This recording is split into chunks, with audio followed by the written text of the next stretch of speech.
ইফালে গুৱাহাটীৰ বেলতলাত বিধ্বংসী অগ্নিকাণ্ড আৰু অগ্নিকাণ্ডত জীৱন্তে অগ্নিদগ্ধ হয় এজন লোক। মৃত লোকজনৰ নাম নৰেশ শাহ বুলি জানিব পৰা গৈছে। গুৱাহাটীত এটা বিধ্বংসী অগ্নিকাণ্ড আৰু এই অগ্নিকাণ্ডত জীৱন্তে অগ্নিদগ্ধ হৈ মৃত্যু হৈছে এজন লোকৰ। বেলতলাৰ খবৰ এই মুহূৰ্তত আমি জনাইছো। শুই থকা অৱস্থাতেই এই ঘটনা আৰু অগ্নিকাণ্ডত জীৱন্তে অগ্নিদগ্ধ হৈ এজন লোকৰ ইতিমধ্যে মৃত্যু হৈছে। মৃত লোকজনৰ নাম নৰেশ শাহ। মহেন্দ্ৰ মোহন লাহৰী শিশু উদ্যানৰ চকীদাৰ হিচাপে কৰ্মৰত আছিল লোকজন আৰু বিগত 20 বছৰ ধৰি উদ্যানখনত কৰ্মৰত আছিল নৰেশ। শ্বৰ্ট চাৰ্কিটৰ ফলতে অগ্নিকাণ্ড সংঘটিত হোৱাৰ সন্দেহ আৰু অগ্নি নিৰ্বাপক বাহিনী আৰু আৰক্ষীয়ে উদ্ধাৰ কৰিছে মৃতদেহটো। আৰু এই সন্দৰ্ভত আমি পোনপটীয়া সম্প্ৰচাৰযোগে সংযুক্ত হ'ব বিচাৰিছো আমাৰ সতীৰ্থ জিতুমণি ডেকাৰ সৈতে। জিতুমণি, আপোনাৰ কাষলৈ আহিছো, কিদৰে সংঘটিত হ'ল এই ঘটনা? মহানগৰত পুনৰ এক ভয়ংকৰ ঘটনা। ৰাতিপুৱাৰ ভাগত বশিষ্ঠ চাৰিআলিৰ এটা বাসগৃহত এগৰাকী জীৱন্তে এগৰাকী ব্যক্তি অগ্নিদাহ হোৱা বুলি ইতিমধ্যে খবৰ পোৱা গৈছে। বশিষ্ঠ আৰক্ষী থানাই ইতিমধ্যে তদন্ত আৰম্ভ কৰিছে। এয়া আমি দেখুৱাব চেষ্টা কৰিছোঁ। এইটো ঘৰৰ ভিতৰতে এগৰাকী 65 বছৰীয়া নৰেশ শাহ নামৰ এগৰাকী ব্যক্তি প্ৰায় দীৰ্ঘদিনৰ ধৰি তেখেতে এই ঘৰটোতে বসবাস কৰি আছিল। কিন্তু আজি ৰাতিপুৱাৰ ভাগত এই ঘৰটোতে জীৱন্তে থকা ব্যক্তিগৰাকীয়ে অগ্নিদাহ হৈ তেওঁ মৃত্যুবৰণ কৰা বুলি ইতিমধ্যে আমি জানিব পাৰিছোঁ। কিন্তু সকলোৱে স্থানীয় লোকৰ বা আৰক্ষীসকল যিসকল ব্যক্তিয়ে যাব সকলোৰে সন্দেহ এইগৰাকী ব্যক্তিয়ে কেনেদৰে অগ্নিদাহ হওক। কিন্তু স্থানীয় লোকে সন্দেহ প্ৰকাশ কৰিছে যে শ্বৰ্ট চাৰ্কিটৰ ফলত হয়তো এই তেখেতে অগ্নিদাহ হ'ব পাৰে, নাইবা দুই এগৰাকীয়ে সন্দেহ কৰিছে ব্যক্তিয়ে যে কোনোবা হত্যা কৰি পেলাই থৈ গৈছে নেকি। এনেধৰণৰ বিভিন্ন ধৰণৰ সকলোৰে মনত চিন্তা হৈছে। এনেদৰে যিসকল বশিষ্ঠ আৰক্ষীৰ বিষয়াসকল আছে বা স্থানীয় লোকে ইতিমধ্যে এই ঘৰটোৰ চৌহদত ভৰি পৰিছে। বিভিন্নগৰাকী ব্যক্তিয়ে তেওঁলোকে এই পৰিদৰ্শন কৰি আছে আৰু লগতে যিসকল আৰক্ষী বাহিনী বা তেওঁলোকৰ যি বিষয়ববীয়া আছে তেওঁলোকে তদন্তকে পৰীক্ষা কৰি আছে যে ব্যক্তিগৰাকীক হয়তো কোনোবাই হত্যা কৰি পেলাই থৈ গৈছে নে শ্বৰ্ট চাৰ্কিটৰ ফলত এগৰাকী ব্যক্তিৰ মৃত্যু হৈছে। স্থানীয় লোক উপস্থিত হৈছে। স্থানীয় লোকে ইতিমধ্যে জনাইছে যে দীৰ্ঘদিন ধৰি এই ব্যক্তিগৰাকী নৰেশ শাহ নামৰ যি 65 বছৰীয়া ব্যক্তিগৰাকী দীৰ্ঘদিন ধৰি এই ঘৰটোত বসবাস কৰিছিল। এগৰাকী চিকিউৰিটি হিচাপে তেখেতে কৰ্মকৰ্তা হৈছিল। স্থানীয় লোক আছে তেওঁলোকৰ পৰা আমি কথা জানিব বিচাৰোঁ। যিহেতু আজি ৰাতিপুৱা ভাগত এটা খবৰ পোৱা গৈছে নৰেশ শাহ নামৰ যিগৰাকী ব্যক্তি মৃত্যুবৰণ কৰিছে, কিবা সন্দেহ হয় নেকি? সন্দেহটো নহয়, এনে শ্বৰ্ট চাৰ্কিটৰ কাৰণে হৈছে এইটো, মানে বেলেগটো সন্দেহ নহয়। কিয় তাৰ কোনো দুশ্মন নাই ইয়াতে, চবৰ লগতে ধুনীয়াকৈ মিলি জুলি থাকে, চবেই ভালো পায়, তাকতো সন্দেহৰ হেৰি নাই ইয়াতে। কিমান বছৰ ধৰি তেওঁ ইয়াতে বসবাস কৰি আছিল? 30 বছৰ। কি কৰিছিলে?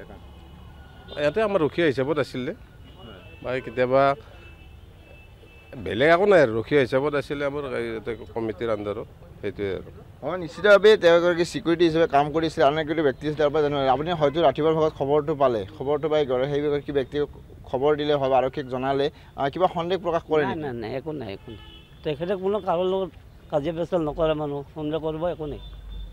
তেখেতক যিহেতু প্ৰথম দেখা পোৱাইছিল বা আপোনালোকে সন্দেহ কৰি কেনেধৰণৰ পৰিস্থিতিত পৰি আছিল? দেখা নাই, প্ৰথমটো পুলিচে খোলাৰ পিছতে আমি আহিছোঁ। আমিতো দূৰত থাকোঁ ন। ফায়াৰ ব্ৰিগেডৰ গাড়ী আহিছিলে? ফায়াৰ ব্ৰিগেডৰ গাড়ী আছে, জুই চুই নুমাইছে, সেইটো দেখিছোঁ। আপোনাৰ এক প্ৰকাৰত একেলগে যি শ্বৰ্ট চাৰ্কিটৰ ভিতৰত মৃত্যুবৰণ কৰিব পাৰে, সেইটোৱে শ্বৰ্ট চাৰ্কিট।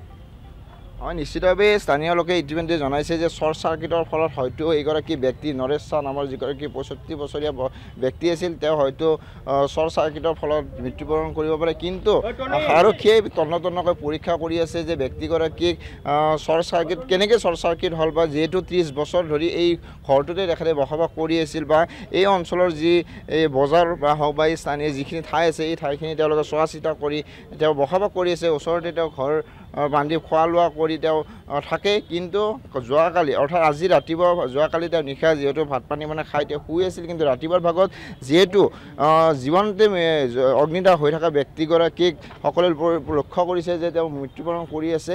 কিন্তু ঘটনাৰ সন্দেহৰ আপোনাক ধন্যবাদ জ্ঞাপন কৰিছোঁ। বেলতলাত এইদৰে আচলতে বিধ্বংসী অগ্নিকাণ্ডত এজন লোকৰ মৃত্যু হৈছে।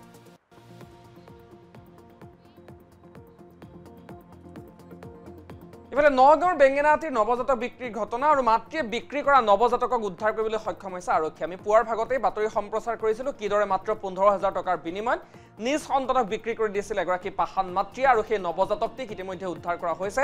মাতৃয়ে বিক্ৰী কৰা নৱজাতকক উদ্ধাৰ কৰিলে আৰক্ষীয়ে। মৰিগাঁৱৰ ভোৰাগাঁও বালিডুঙাৰ পৰা উদ্ধাৰ কৰা হৈছে নৱজাতকটিক। ঘটনাৰে জড়িত অভিযোগত আটক কৰা হৈছে 5 গৰাকী মহিলাক।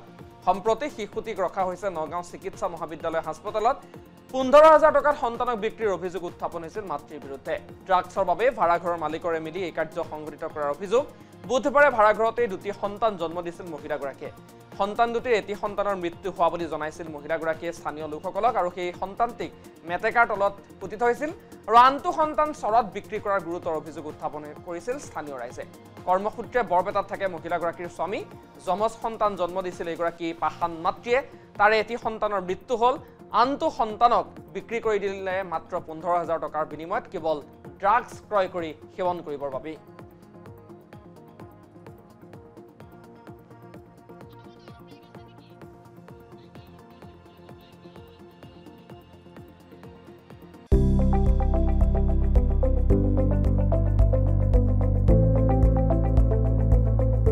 NB News, সহজ সৰল ভাষাত নৱভাৰতৰ কথা।